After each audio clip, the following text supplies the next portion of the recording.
Many of you met Katie earlier tonight. It's my privilege to introduce her again now. Senator Britt was here with us on May 22nd for the dedication of the Alabama Holocaust Education Center. Who could have ever imagined in this short period of time that she would be back here again mourning the loss of our people in Israel and the many others caught in this horrific struggle? I have reread the senator's remarks from that morning, and sadly, all that she said then could be repeated tonight. Here we are, all of us, in disbelief that evil, bigotry, and the dangerous forces of anti-Semitism are desperately attempting to take hold of our world. And again, Katie is standing with us. Allow me to take a moment, if you will, for I think it's important that you better understand who is Katie Britt, what seems to drive this unique individual. Political Magazine says it best in their feature article published September 23rd, titled, "Can Katie Britt be the face of the GOP's post-Trump future?" And I would tell you, it's an absolute must-read for all of you. A quote from Katie: "I really believe we have got to get back to a place in this nation where you don't have to agree with someone 100% to show them respect and be able to have a conversation and dialogue that you can learn from." The article is filled with examples and quotes of how Katie is striving to build bridges, to be well-versed on substance, to understand her Democratic colleagues, and from that lead the way in creating bipartisan legislation which will preserve our democracy. Katie and I do not agree on everything, but I can tell you for certain that her life is grounded in a strong sense of decency. Her words represent she clearly cares about what is right. She is committed to combating hatred, prejudice, and indifference, and she lives her life with integrity, has an unwavering commitment to her faith, which is her guiding light. So, Katie, I want you to meet, now this is important, think about this, the youngest Republican woman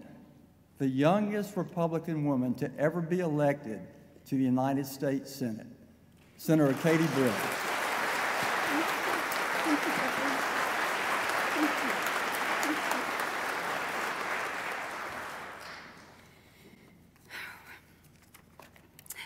Good evening and Shabbat Shalom. Jeffrey, thank you for those kind words. Thank you for the invitation to be here. I want to also thank Reverend Wright, Rabbi Wright. Thank you. Look at that. Already messing up, and I've been up here like 2 seconds. Thank you so much for allowing me to be a part of the earlier event and being here tonight with you all. It is truly an honor and a privilege to be here for this service. I know how sacred the Shabbat is to you, and knowing that makes it all the more shocking as we think about the brutal attacks that occurred in Israel on October 7th, which were launched as people observed the Sabbath. When we talk about Israel, I'm always reminded of God's words to Abraham: "The whole land of Canaan, where you now reside as a foreigner, I will give as an everlasting possession to you and your descendants after you, and I will be their God." When I took the oath of office 10 months ago to the day, I never imagined standing in front of you and speaking about the atrocities that I have seen, the atrocities that occurred in Israel just a few short weeks ago. Many of you know that I went 2 weeks ago to be there in Israel in person. I thought it important to see the situation on the ground firsthand, I thought it important to show my unwavering support for Israel on the ground. And I thought it was important to represent each and every one of you and be there in Israel on the ground. It wasn't my first trip to Israel. In my short tenure as a United States Senator, I actually took my first official trip as a U.S. Senator to Israel earlier this year. When I got there, I was overwhelmed. What people had told me, what I had learned about, read about, they couldn't quite do it justice. Such an amazing place, filled with life, joy, startup nation, energy in every corner, love for peace and humanity. When I landed there 2 weeks ago, it was a very different feeling. It was eerie, to be honest with you. As we landed in Tel Aviv, there were no other planes in sight.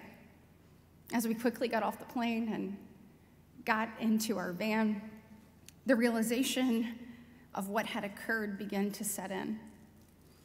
I stand before you today to tell you that Israel is not alone.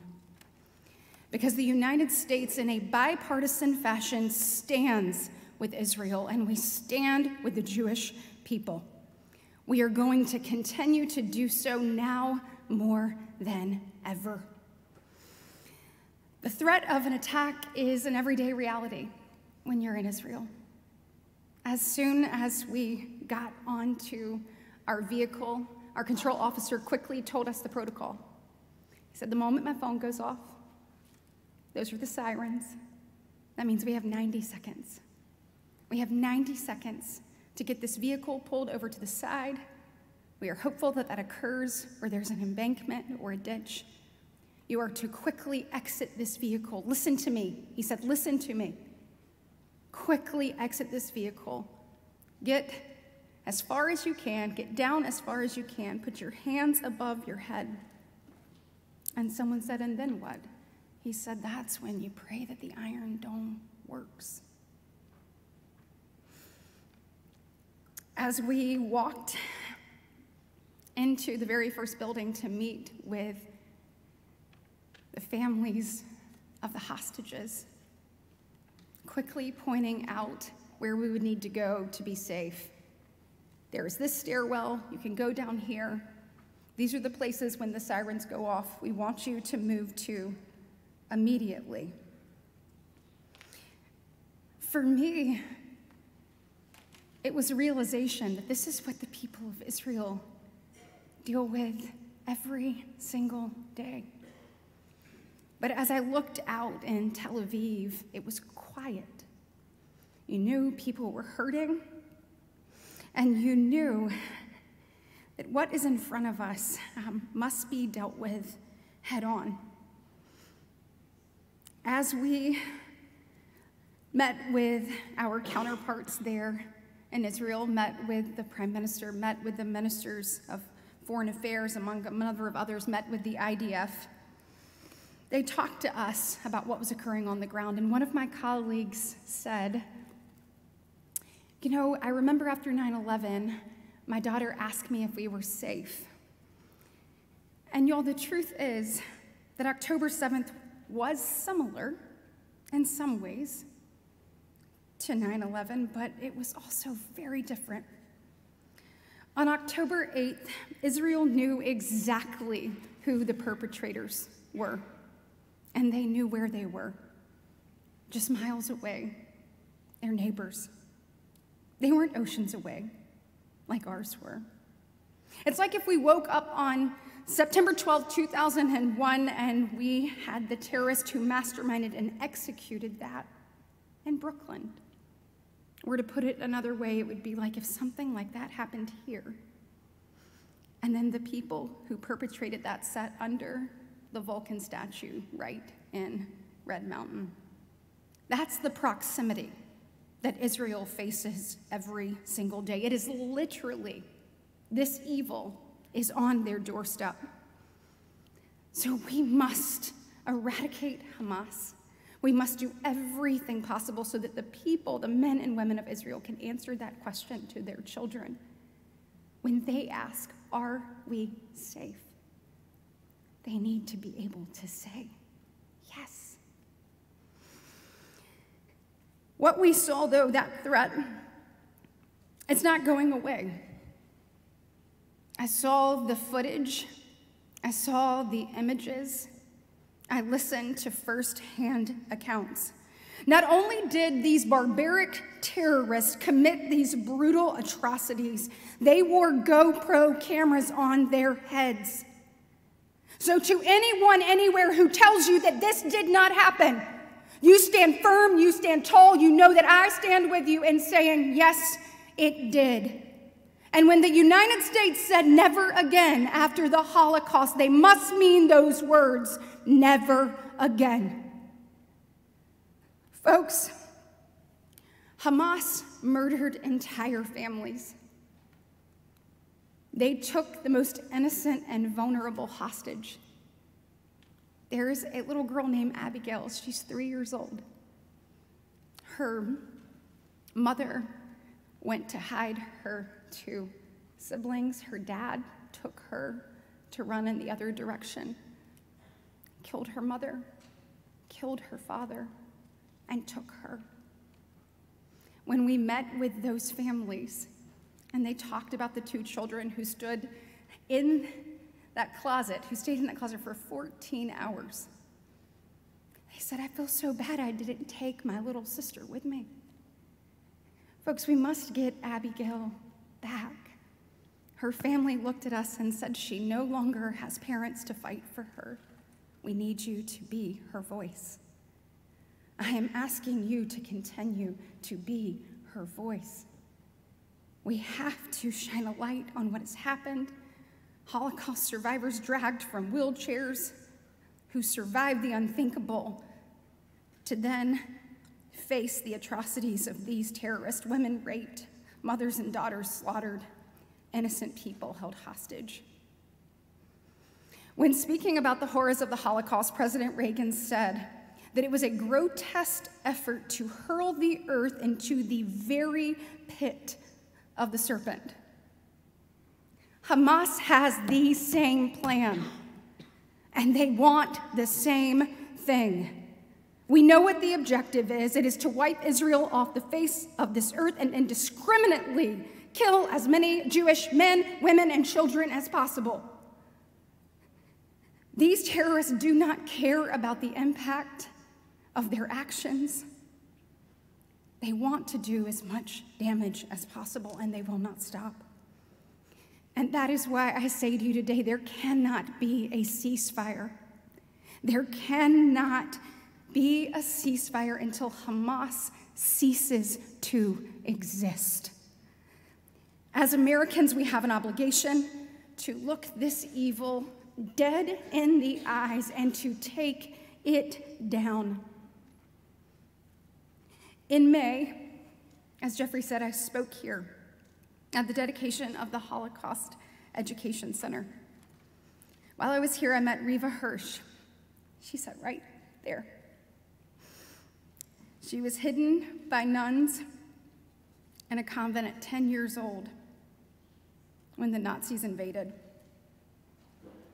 What I saw and heard, I was so moved by her story, by the strength that she showed to survive some of the worst atrocities the world has ever seen, carried out by the darkest demons of humanity. It was the greatest generation that fought to rid the world of evil. They broke up Europe free from the Nazi grips of terror. When troops found evidence of what happened in the concentration camps, General Eisenhower demanded that members of Congress and the media come see what they had found. He said, I felt that the evidence should be immediately placed before the American people in a fashion that would leave no room for cynical doubt. He knew that one day we may face these darkest demons again, and we needed to know the cost of doing nothing. I will continue to tell these stories because people need to hear them. We as a nation made that promise never again after World War II. Those words are being tested today. Right this very second, America faces a new generational threat. Every generation has to stand up and do hard things. It is our time to stare down the darkest demons of humanity and ensure that good wins. When we say never again, it must mean never again, now and forever. And I want to be clear, the Jewish people are not just under attack in Israel, but America's promise is being tested here at home too. Whether it is on college campuses, demonstrations in major cities, or the halls of the United States Capitol, I never thought that this day and age that we would struggle as a nation to just call evil, evil. We all believe in the values of free speech, but when that speech glorifies, promotes, or incites terrorism, genocide, or targeted murder of innocent civilians, it must stop. No American should feel unsafe in their community simply because they are Jewish. No student should feel unsafe on a college campus simply because they are Jewish. No Jewish person, whether in America or Israel, should ever have to hide again. Never again. To those who have been shocked in the last few weeks and feel unsafe, who are mourning, who are angry, who are confused, we hear you. We see you, and we stand with you. I know what it is that we must do, and that is stay firmly planted in our commitment to Israel. Here at home, the government has a number of things that we can do, and as ranking member of the Homeland Security Subcommittee for Appropriations, I've been working alongside Chris Murphy, Senator Chris Murphy from Connecticut, and a group of colleagues to bolster funding for the Nonprofit Security Grant Program. Obviously, this program helps synagogues bolster their security so that you can safely worship here with peace of mind. We'll continue to work diligently to get this funding across the finish line. Next, when we look at what's happening overseas, I want to be very clear. Israel not only has every right to defend herself, she has an obligation to do so. She has an obligation to the innocent, an obligation to peace-loving people across this world, and she has an obligation to her children and to their children. So we will ensure that Israel has everything that they need to accomplish that goal. Evil has always existed in the world, and it is our job to make sure that we search every corner of this planet with courage and conviction, not to look away, not to shy away, but to rid ourselves of it.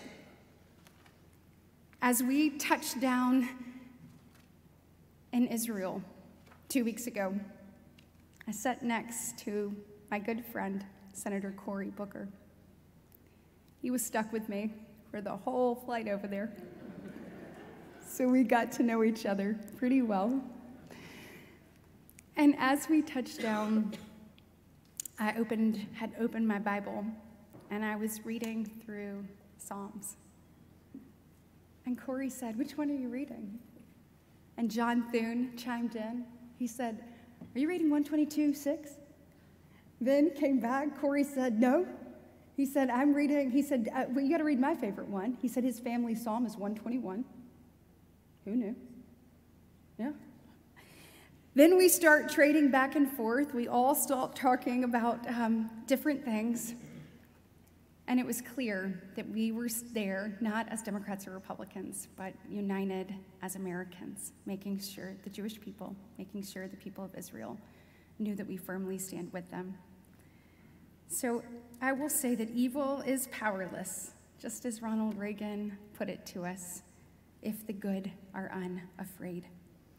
The world faces a time of choosing, and the options are simple: good or evil. The United States stands shoulder to shoulder with Israel.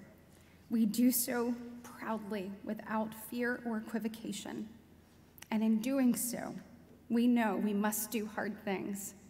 But at the end of the day, we know that good will win. Thank you.